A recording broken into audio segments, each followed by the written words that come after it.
우리는 이제 계속해서 사사기 가운데 펼쳐지는 이스라엘과 사사들의 이야기를 지금 살펴보고 있습니다. 그래서 하나님의 마음을 우리가 좀 알고, 그리고 우리의 삶이 어떤 방향으로 나아가야 할까, 이 방향을 깨닫는 시간을 저희가 계속해서 가지고 있죠. 그동안 사사들을 쭉 살펴봤죠. 온니엘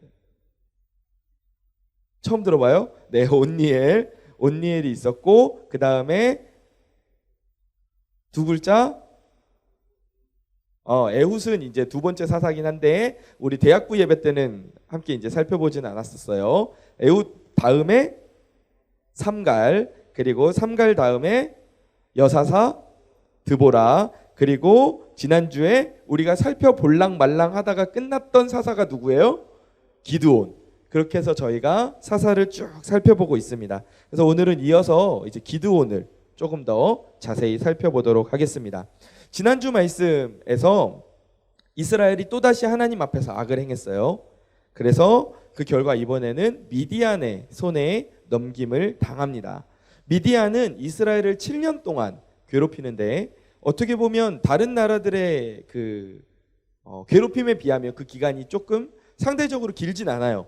하지만 이 미디안의 괴롭힘은 상당히 악질적이었습니다. 어떻게 괴롭혔는지 저희가 지난주에 살펴봤죠. 미디안은 반유목민에 가까웠어요. 그러니까 항상 이렇게 막 자주자주 이동하는 게 아니라 이렇게 뜨문뜨문 이렇게 한 곳에 털을 잡고 살긴 하는데, 이렇게 좀 뜨문뜨문 이동은 하는 좀 이제 그런 유목 생활을 했던 것이죠. 그래서 이스라엘이 이제 농사를 짓는 거예요. 농사를 짓고 있으면 씨앗을 뿌리고 어느 정도 이제 자라지 않습니까? 그때가 되면 미디안이 몰려오는 거야. 가축대를 몰고 올라와. 그래서 올라와서 이스라엘이 이제 농사를 짓고 있는 그 땅에다가 진을 쳐요. 진을 친다는 것이 이제 자기들의 이제 나와바리를 만든다는 거죠. 자기들의 이제 생활 터전을 이제 만들고 거기에서 이제 어느 정도 당분간 생활을 할 수 있는 준비를 갖추는 거죠. 그리고 나서 몸만 올라오는 게 아니라 가축들을 데리고 올라오잖아. 가축들이 먹이를 줘야 되잖아. 근데 먹이로 뭘 주냐 하면 지난주에 본 대로 이스라엘 백성들이 심어놓은 작물들을 먹이로 주는 거야. 이스라엘 열받죠. 그런데 이 어떻게 할 수가 없어. 왜냐하면 힘으로 당해낼 수가 없는 거야. 미디안하고 싸우면 단순히 지는 게 아니라 목숨을 잃어. 죽어. 그러니까 맞서 싸울 수가 없는 거예요. 그래서 미디안이 그렇게 이제 계속 반복이 되는 거죠. 몰려와서 농사 어느 정도 지어놓으면 몰려와서 다 가져가고, 그리고 그냥 그 농사 지은 것만 다 그렇게 약탈하는 게 아니라 가지고 있던 걸 다 뺏어가는 거야. 그 당시 이제 재산의 기준이 양이나 소, 이걸로 이제 재산을 측정했다고 하죠. 근데 그게 하나도 남김없이 다 뺏어갔다잖아. 그러니까 재산을 뭐 남겨놓고 없이 다 가져가는 거야. 그러니까 숨겨놓은 게 아니면 어쨌건 다 찾아서 가져가는 거야. 지금 이런 상황이 몇 년 동안 지속이 됐다고요? 7년간 반복이 된 거예요. 여러분, 지금은 내가 직접 농사를 짓지 않아도 시장에 가서 농작물을 살 수 있어요. 그죠? 내가 직접 농사를 짓지 않아도, 내가 직접 동물을 키우지 않아도 뭐 이마트나 홈플러스 이런 데 가면 다 준비가 되어 있잖아요. 근데 그 당시에는 그게 불가능했어요. 자신이 키우고 자신이 이렇게 재배한 그런 게 아니면은 이게 내가 먹고 살 수 있는 게 없는 거야. 그것도 주변 사람들도 다 빠짐없이 다 이런 똑같은 고난을 당하니까 이게 다 같이 이스라엘이 완전히 어려운 상태에 빠져드는 거죠. 이게 7년간 반복이 됐어요. 얼마나 어려웠겠어요. 쉽지 않죠. 그러니까 이스라엘은 어떻게 할 수밖에 없어요? 자꾸 숨어 들어갈 수밖에 없는 거예요. 숨어서 농사를 짓고, 숨어서 가축을 키우고, 가축도 많이 키울 수도 없어. 그러니까 조금씩 키우는 거야. 겨우겨우 조금씩 데리고 다니면서 키우고, 그리고 산속으로 들어가서 굴이나 웅덩이나 이런 데에서 이제 숨어서 생활을 하는 거죠. 이스라엘이 이런 고난을 받은 이유가 무엇이라고 말씀을 하십니까? 하나님께서는 한 선지자를 보내주셨어요. 그래서 이스라엘을 책망하시는데 뭐라고 말씀하시냐면, 한 문장으로 요약하면 딱 이거예요. 저를 따라해 봅시다. 너희는 출애굽의 하나님을 잊어버렸다. 이 말씀이에요. 너희는 출애굽의 하나님을 잊어버렸다. 이게 무슨 말씀입니까? 출애굽의 하나님은 어떤 분이시죠? 출애굽시키신 하나님이에요. 일단 딱 떠오르는 건 능력의 하나님이시죠. 그죠? 그리고 구원의 하나님이시죠. 이스라엘을 이집트에서 구원해 내셨잖아요. 근데 그냥 구원해 내신 게 아니라 막 온갖 능력을 다 보여주면서 구원하시잖아. 막 10가지 재앙, 막 팔이 막 물이 막 피로 막 변하고 막 어둠이 막 이렇게 되고 막 장자 다 죽고 막 이러니까 그런 것들을 쫙 보면서 이스라엘이 출애굽의 하나님 어떤 하나님? 능력의 하나님이시구나. 우리를 구원해 내시는 하나님이시구나. 우리와 지금도 함께 하시고 내 인생을 인도하시는 하나님이시구나. 이 출애굽의 하나님이 이스라엘의 머릿속에 딱 각인이 되었다는 거죠. 그런데 이스라엘이 하나님을 기억해야지. 근데 하나님을 잊어버렸어. 세대가 지나고 그 세대와 세대 사이에 이 하나님에 대한 교육이 제대로 이루어지지도 않고, 그러면서 이게 하나님에 대한 이 가르침이 완전히 다 날아가 버렸어요. 어쩌면 핑계는 될 수 있을지 몰라. 가나안 땅에 들어가서 먹고 살 문제를 해결하느라 너무 바빴다. 가나안 땅에 들어가서 새로운 환경에 적응하느라 좀 너무 바빴다. 그래서 좀 소홀히 했다. 이렇게 핑계를 댈 수 있을지도 몰라요. 근데 이스라엘은 이런 핑계를 댈 수도 없어. 왜냐하면 그냥 잠깐 잊은 정도가 아니야. 어느 정도냐 하면 그 인생의 주권을 하나님에게서 자기 자신에게로 옮겨놓는 그 정도 지경에까지 이르렀다는 거예요. 이거는 정말 치명적인 실책이에요. 치명적인 잘못이었어요. 하나님이 가나안을 그 땅에서 몰아내라고 하셨습니다. 왜 그렇죠? 이스라엘이 이방 신들을 믿는 그 신앙에 빠져서 하나님을 떠나면 안 되니까. 그러니까 가나안 민족을 다 그 땅에서 몰아내라고 하신 거예요. 근데 이스라엘은 눈에 보이는 현실과 타협했어. 그래서 가나안 민족의 손을 잡죠. 처음에는 그들의 목숨을 살려준 것처럼 보이지, 그치? 이스라엘이 가나안 민족의 목숨을 살려준 거잖아. 어떻게 보면 다 죽였어야 맞는 건데, 다 내쫓았어야 맞는 건데, 그냥 우리 같이 삽시다, 이렇게 어떻게 보면은 손을 내민 거죠. 그런데 그게 결국 어떻게 돼요? 이스라엘의 발목을 잡는 올무가 되고 말죠. 하나님이 계시지 않으면, 하나님을 떠나 있으면 사람이 아무리 지혜로워 보이는 행동을 할지라도,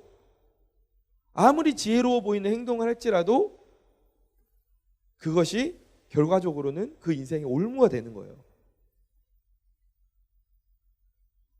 이스라엘이 뒤늦게나마 이 사실을 깨달았어요. 그래서 다시 하나님께로 나아갑니다. 하나님께 부르짖고 회개해요. 그때 하나님께서 이스라엘에게 다시 한번 기회를 주시는데, 선지자를 보내셔서 너희가 출애굽의 하나님을 잊어버렸으니까 이렇게 된 거야, 깨닫게 하시고, 또 한편으로는 어려움에서 그들을 건질 사사를 세워주십니다. 그 사사의 이름이 바로 누구예요? 누구? 기드온. 본문 11절 말씀입니다. 함께 읽어보겠습니다. 시작.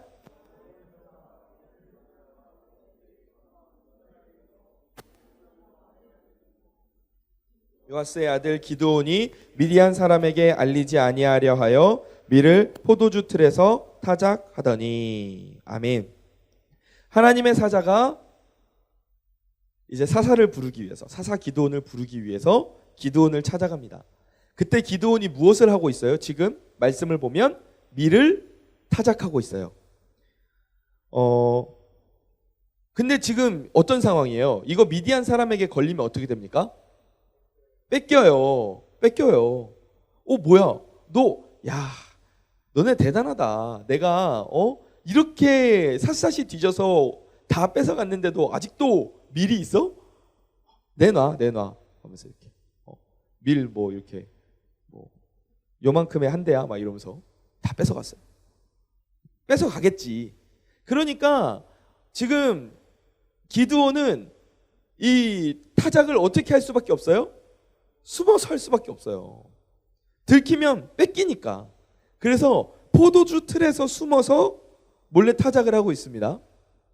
근데 포도주 틀이 어떻게 생겼냐 하면 이게 저는 처음에는 그러니까 예전에 이 말씀을 들었을 때는 이 포도주 틀이 잘 이게 그려지지가 않더라고. 포도주 틀이면 너무 오픈되어 있는 공간 아닌가?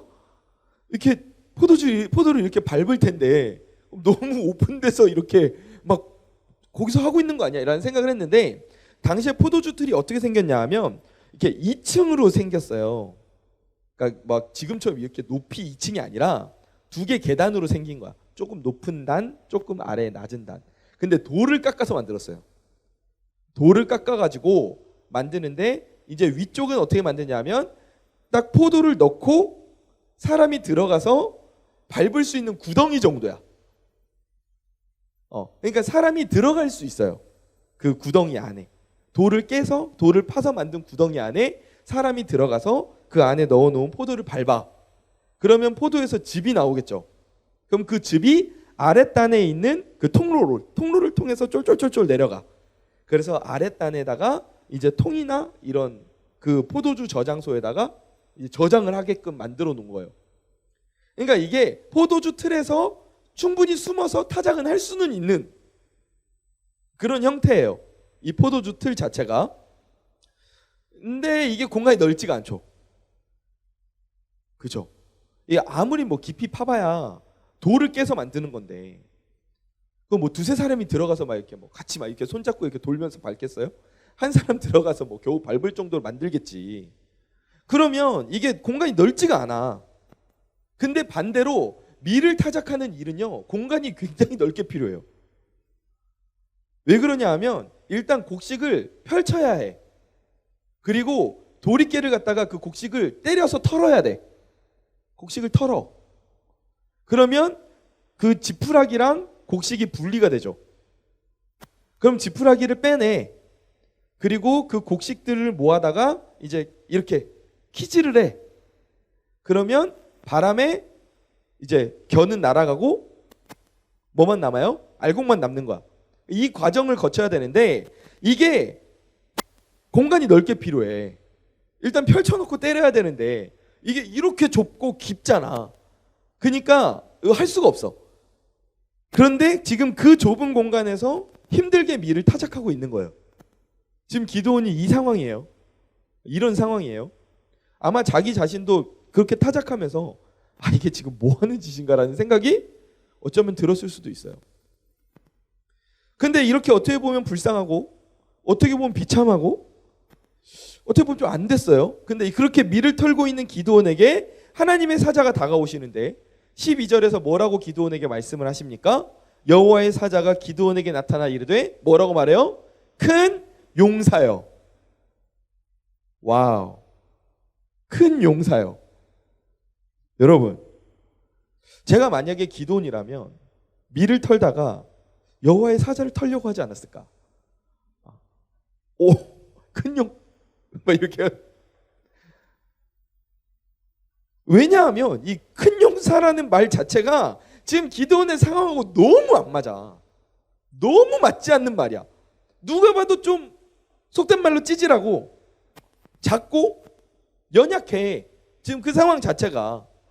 기드온이 지금 그런 상황이에요. 근데 그런 상황에 처한 기드온에게 큰 용사여 사요 하면서 막 이렇게 다가왔어. 그러면 이거 뭐 지금 놀리나? 이렇게 들리지 않겠어요? 이제야 나를 알아보시는, 이렇게 반응했겠어요? 뭔 소린가 싶죠. 근데 기드온이 이 여호와의 사자의 말을 듣고 이걸로 털지 않고 입으로 터는데 뭐라고 터냐 하면 13절 말씀이에요.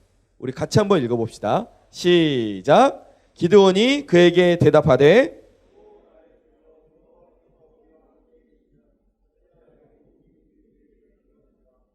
또 우리 조상들이 일찍이 우리에게 이르기를 여호와께서 우리를 애굽에서 올라오게 하신 것이 아니냐 한 그 모든 이적이 어디 있나이까? 이제 여호와께서 우리를 버리사 미디안의 손에 우리를 넘겨주셨나이다 하니. 여호와의 사자가 큰 용사여 여호와께서 너와 함께 하시는도다 이 한마디 했는데 기드온이 이렇게 길게 말해요. 막 기드온이 막 쏟아내기 시작해요. 이제 여호와의 사자에게 반박하는 거예요. 반박하는 거예요. 여호와께서 나와 함께 하신다고요? 여호와께서 나와 함께 하신다고요?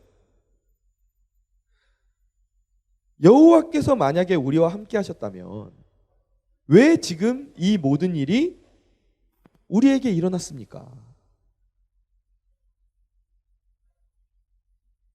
또 우리 조상들이 하나님께서 우리 민족을 출애굽시켜 주셨다고 하시는데 그러면 왜 지금은 그 기적이 일어나지 않습니까? 하나님께서 우리를 버리셨기 때문 아닙니까? 이렇게 물어봐요. 생각보다 말을 잘하죠. 또 기드온 입장에서 보면 충분히 할 수 있는 말이기도 해요. 근데 저는 이 말에서 기드온의 현재 신앙의 상태를 볼 수 있었던 것 같아요. 그러니까 지금 기드온은 하나님의 능력에 대해서 아는 상태예요, 모르는 상태예요? 들었을까요? 못 들었을까요? 들었어요. 들은 상태예요. 그리고 알고 있고, 그리고 전체적으로 말하는 어조를 보면 그 하나님의 능력을 믿고 있어요. 다만 지금 하나님께서 우리를 버리셨을 뿐이라고 생각하고 있어요. 하나님이 우리를 버리신 거다. 하나님은 능력이 있으시고 하나님은 우리 민족을 출애굽시키셨는데 그 능력을 가지신 하나님께서 지금 우리를 버리셨기 때문에 우리가 지금 이 상황에 처한 거 아니냐. 기드온의 입장은 지금 이런 입장이에요. 이 신앙도 성숙한 신앙은 아니에요. 성숙한 신앙은 아니에요. 그런데 다른 이스라엘 백성들의 신앙과 비교해 보면 완전히 선녀야. 이런 신앙이면 진짜 대박이야. 당시 이스라엘은 하나님의 능력 자체를 믿지 않았어요. 하나님 자체를 믿지 않았어요. 뭐야? 여호와 하나님이라는데 가나안 땅에 오니까 아무 힘도 안 나타나네. 뭐야 이거? 도대체 가나안 다른 신하고 하나님하고 뭐 차이가 뭐야? 뭐 이럴 거면 그냥 가나안 신 믿으면 더 재밌게 우리가 막 살 수 있는데 그냥 똑같으면 가나안 신 믿지. 이런 상태예요. 그러니까 신앙 자체가 없어. 신앙의 뿌리가 다 말라 없어졌어. 그런데 기드온은 이들과는 조금은 다른 거야. 하나님의 능력을 믿고 있어. 미약하나마 작은 겨자씨 같은 믿음이라도 그 인생 가운데 존재하고 있었던 거예요. 이게 그럴 만한 게 조금 더 기드온의 마음을 좀 생각을 해보면 지금 이 상황을 한번 우리가 다시 한번 좀 봅시다. 기드온이 포도주 틀에 들어가서 밀타작을 몰래 하고 있어요. 그런데 알던 사람이에요, 모르던 사람이에요? 모르던 사람이야. 모르던 나그네가 지나가다가 기드온을 보고 큰 용사요, 여호와 하나님께서 당신과 함께 하십니다 라고 이야기를 한 거야. 그지? 그러면 여러분이라면 이 상황에서 뭐라고 하겠어요?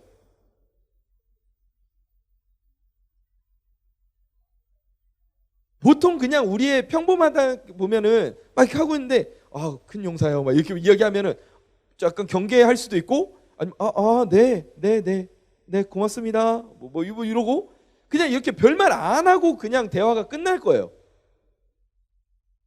그죠? 그런데 지금 기드온이 모르는 사람이 길을 지나가다가 하나님께서 당신과 함께 하십니다 이 말 한마디 했는데 바로 이런 대답들이 막 쏟아져 나오는 거야. 하나님께서 나와 함께 하신다고요? 여보세요. 하나님이 우리와 함께 계시면 지금 우리에게 왜 이런 일이 일어났겠어요? 출애굽시키신 하나님이 왜 능력을 보여주시지 않습니까? 하나님께서 우리를 버리시고 우리와 함께 하시지 않으니까 그런 거 아니에요? 지금 이 말이 그냥 나오는 거야. 모르는 사람인데. 이 말이 바로 나올 정도면 평소에 기드온이 이것에 관련돼서 생각을 했다는 거예요? 안 했다는 거예요? 했다는 거예요. 평소에 이 문제에 대해서 고민하고 있었던 거예요.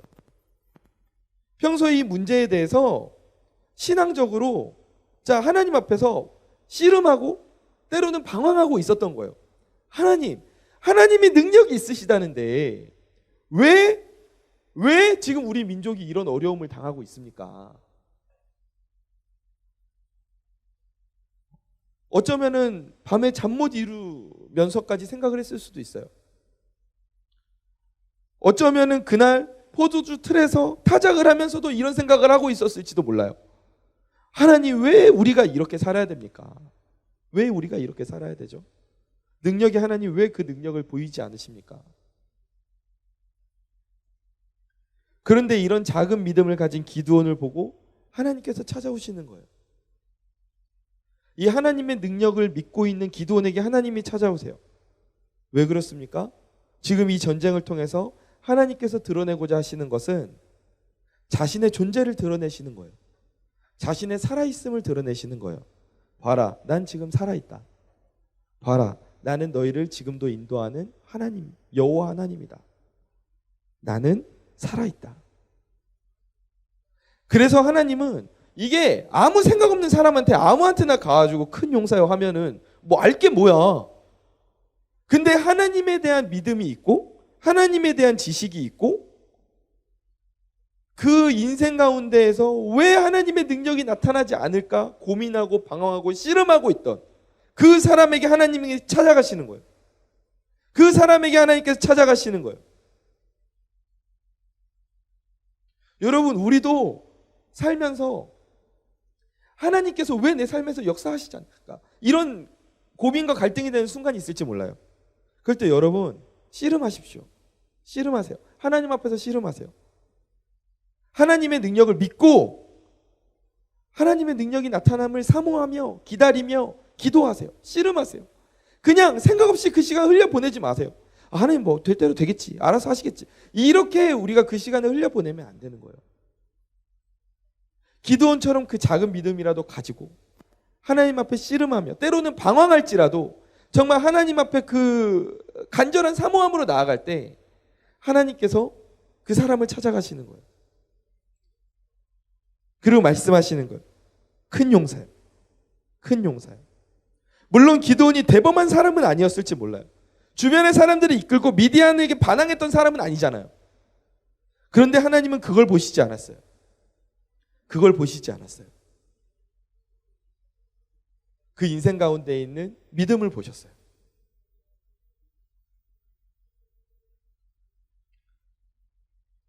사랑하는 대학부 여러분, 그러면 우리 인생에서 중요한 건 뭡니까? 우리 인생에서 최우선은 뭐죠? 우리가 어느 대학을 다니고 어느 과를 전공하고 있는가? 중요합니까? 중요합니다.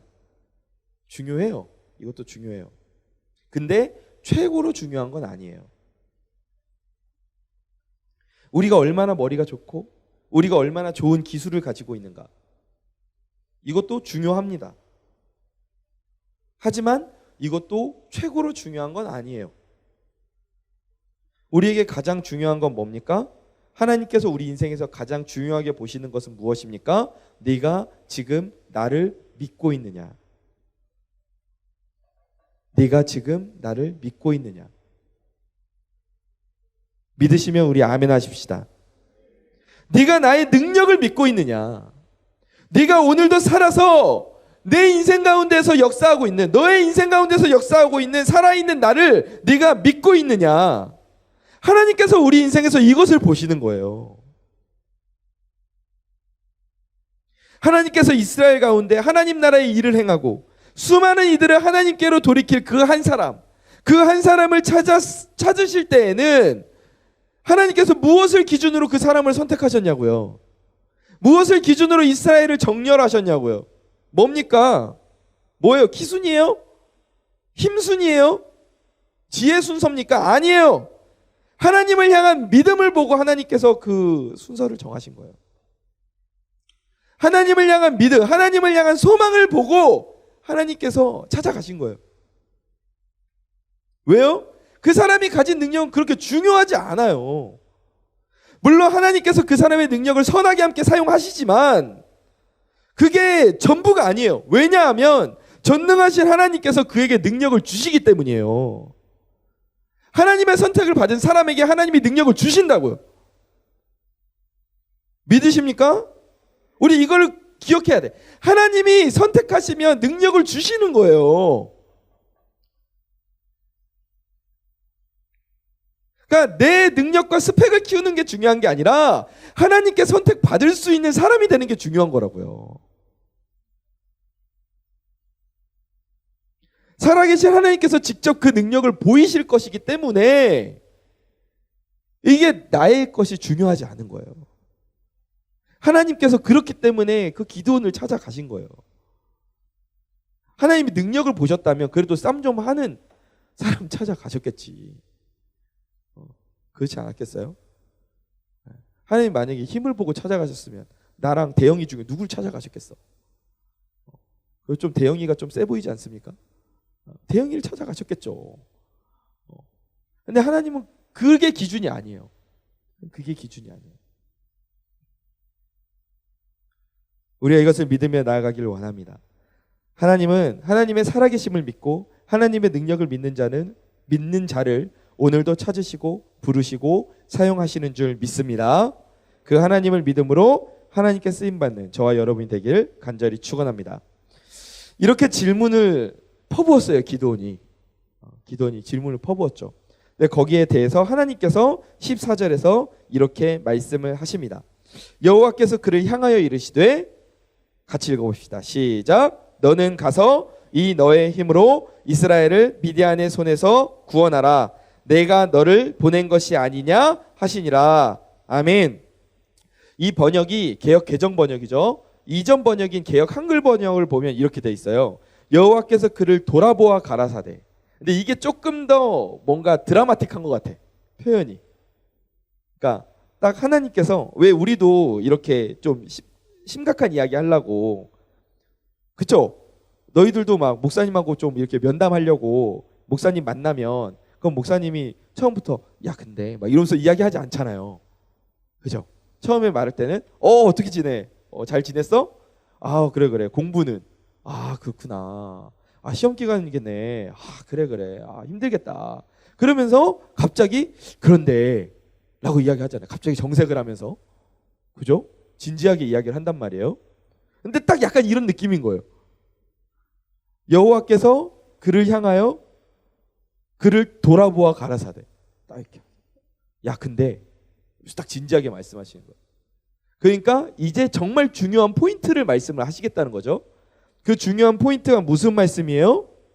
너는 가서 너의 힘으로 이스라엘을 미디안의 손에서 구원하라. 하나님이 이제 중요한 포인트를 말씀하시는 거예요. 하나님께서 기드온을 사사로 부르셨다는 말이에요.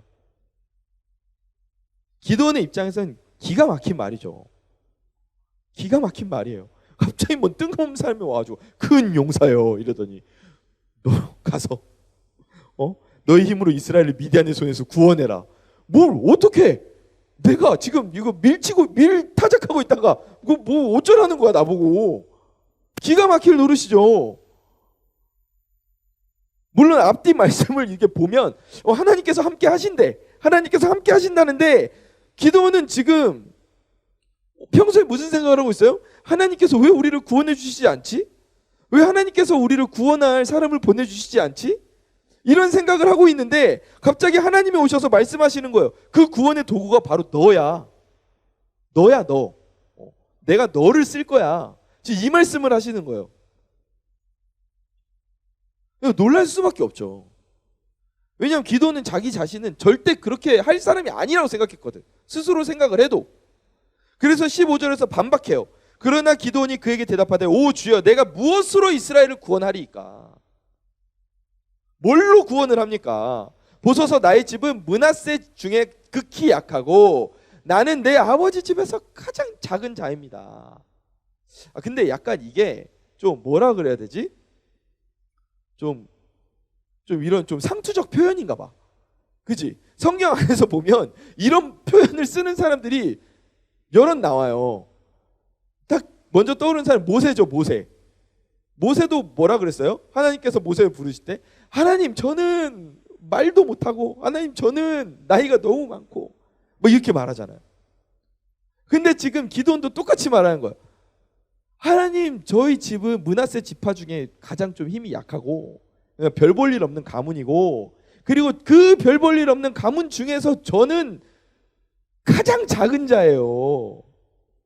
어떻게 보면 약간 과장법이 좀 섞인 것 같기도 해요. 그만큼 자기 자신의 자금을 좀 이렇게 좀 표현하고 싶어서 우리 가문은 아무것도 볼 게 없는데 그 가문 중에 내가 가장 작은 자요. 약간 이런 그런 느낌으로 좀 이야기를 하는 것 같아요.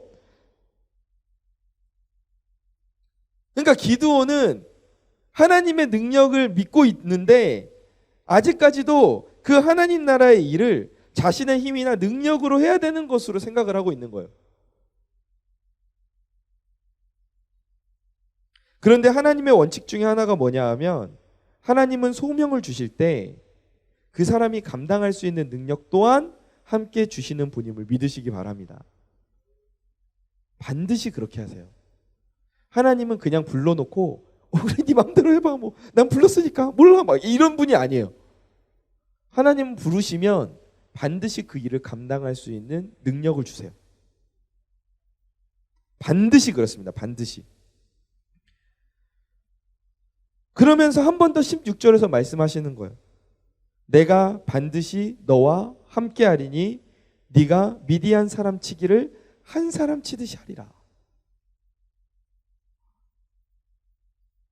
그러니까 너가 이스라엘을 구원할 건데 그게 너의 힘으로 하는 게 아니라 내가 반드시 너와 함께 하기 때문에 너는 미디안 사람들을 한 사람 치듯이 할 수 있을 거야. 내가 너의 힘과 능력이 되어주겠다. 아멘. 그러니까 더 이상 반박할 말이 없죠. 근데 이 기드온이 굉장히 약간 좀 의심이 많은 사람이었던 것 같아요. 근데 나라도 좀 그럴 것 같아. 솔직히. 그렇지 않아요? 뭐 나만 그래요? 나만 의심이 많나? 너희들도 아마 기드온 같은 상황이었어 봐. 똑같을걸? 갑자기 길 가다가 큰 용사야 막 이러더니 가서 구원하라 막 이러는데 막 내가 뭘 구원해? 그런 상황이야. 아무 징표도 없어. 그러니까 기드온이 이야기를 하는 거예요. 그 마음이 개운하지 않으니까 이렇게 말해요. 만약에 제가 정말로 하나님의 은혜를 받아서 이 일을 감당하게 된다면 당신이 하나님이라는 징표를 나에게 보여주십시오. 조금 건방져 보이긴 하는데 제가 이 예물을 가지고 와서 당신 앞에 드릴 때까지 이곳에서 떠나지 마십시오. 그러니까 지금 이 말은 기드온이 생각한 거예요. 만약에 내가 예물을 갖다 드릴 때 이 예물을 하나님께서 받으시면 분명히 하나님의 사자, 하나님이시구나. 이거를 본인이 생각을 한 거예요. 근데 또 재밌는 게 하나님께서 짜증을 내시지도 않고 말씀하세요. 알았어. 안 가고 기다릴게. 이렇게 순순히 그냥 뭐 대답을 하세요. 그래 안 갈게. 너 올 때까지 여기 있을게. 그러니까 하나님 기도를 너무 잘 아시는 거죠. 너무 잘 아시는 거죠. 만약에 거기서 하나님이 뭘 귀찮게 나 바빠 그러고서 슝 가셨으면 기도원이 그걸 믿겠어요? 못 믿을 사람이라는 걸 아시니까 하나님께서 이렇게 하시는 거예요. 기다려 주시는 거예요. 그래서 기도원이 집으로 돌아가요.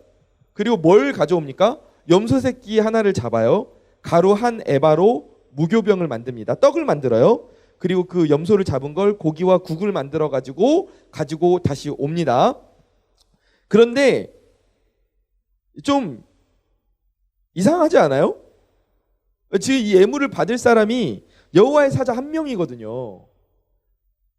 그러니까 식사를 대접한다고 생각을 해도 한 명이야. 1인분이야 1인분.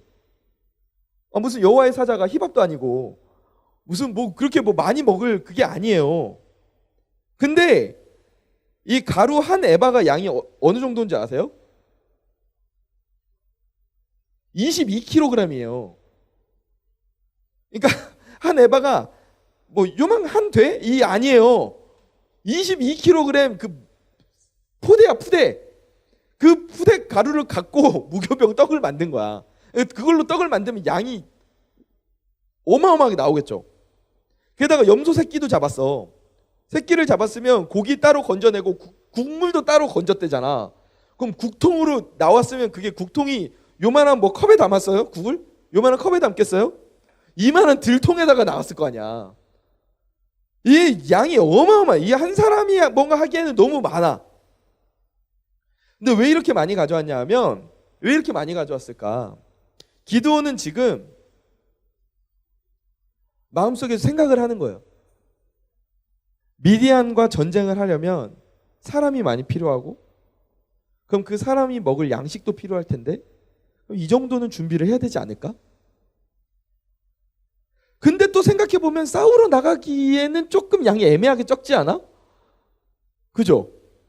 근데 그 당시의 상황을 생각해보세요. 지금 풍년이에요? 양식이 풍요로워요? 아닙니다.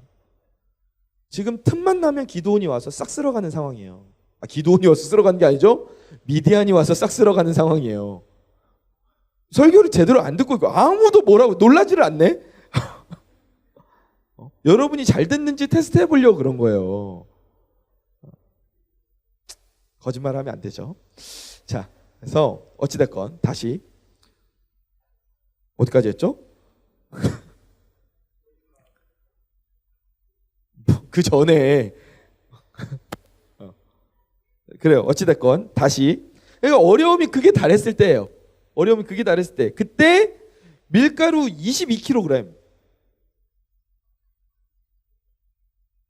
그 미디안의 괴롭힘이 7년에 이르고 있을 그때 22kg 염소 새끼를 잡아서 음식을 만들었다? 이거는 보통 예물이 아니죠.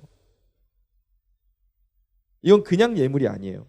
자기가 가지고 있는 모든 것을 다 긁어 모아서 하나님께 드린 거예요. 기드온은 지금 나를 부르신 하나님의 그 부르심을 믿고, 그리고 어떻게 보면 이 양식이 자기 생명줄이야. 지금 언제 미디안이 와서 다 털어갈지 몰라. 자기 생명줄이야. 이거 없으면 나는 살 수가 없어. 근데 지금 그 자기가 의지하고 붙잡고 있었던 양식을 다 하나님께로 갖고 나와서 드리는 거예요. 자기가 할 수 있는 최대한의 헌신을 하나님 앞에 지금 올려드리고 있는 거예요. 결국 하나님께서는 이 예물을 기뻐 받으시죠. 기뻐 받으세요. 그 보면은 이제 여기서는 생략을 했지만 그 드리는 제물 위에 원래는 포도주를 부어요. 그게 이제 나의 모든 것을 다 드립니다라는 뜻인데, 이제 여기서는 그 국물을 붓죠. 국을 부어요. 그러니까 이제 나의 모든 것을 다 드립니다라는 뜻이에요. 그러니까 지금 기드온이 하나님께 나의 모든 것을 다 드립니다, 그 고백으로 나아가고 있는 거예요.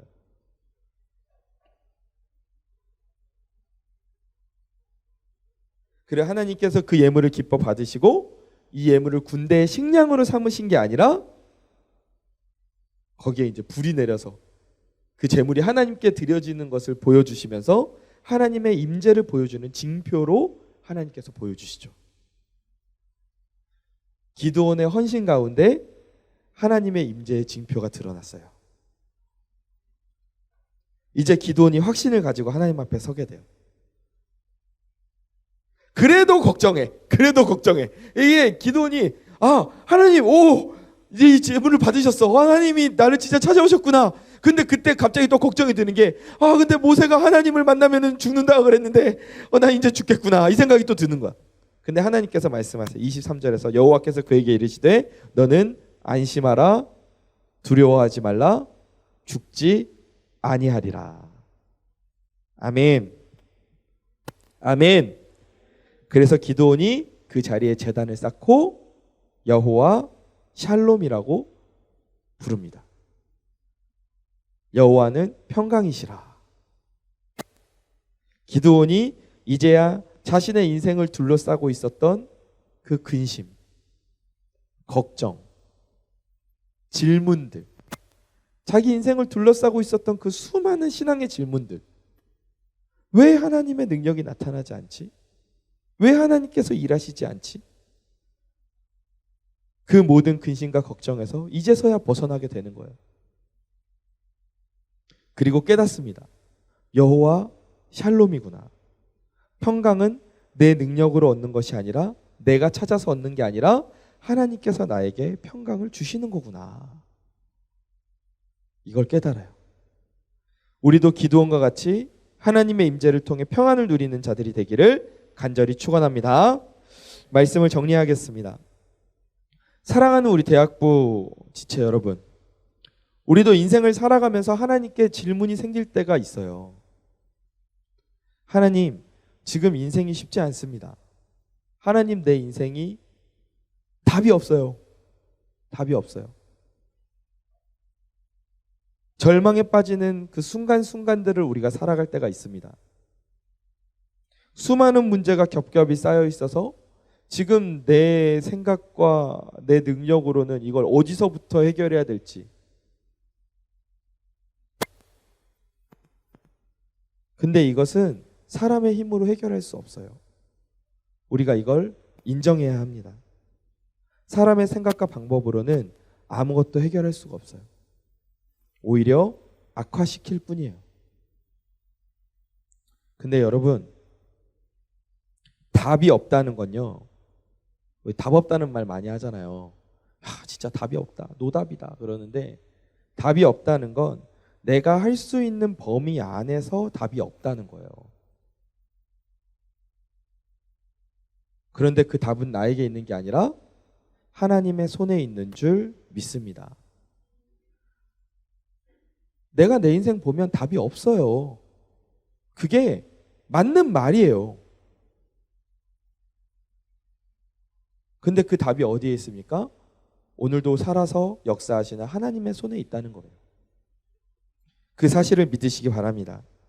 비록 우리가 세상을 살면서 어려운 일을 당하고 사람들의 공격을 받고 큰 실패 가운데 놓일지라도 하나님께서는 그것을 모두 다 선으로 바꾸어 주시는 분인 줄 믿습니다. 하나님은 어떤 하나님? 너무 뭐가 많죠? 수식어가?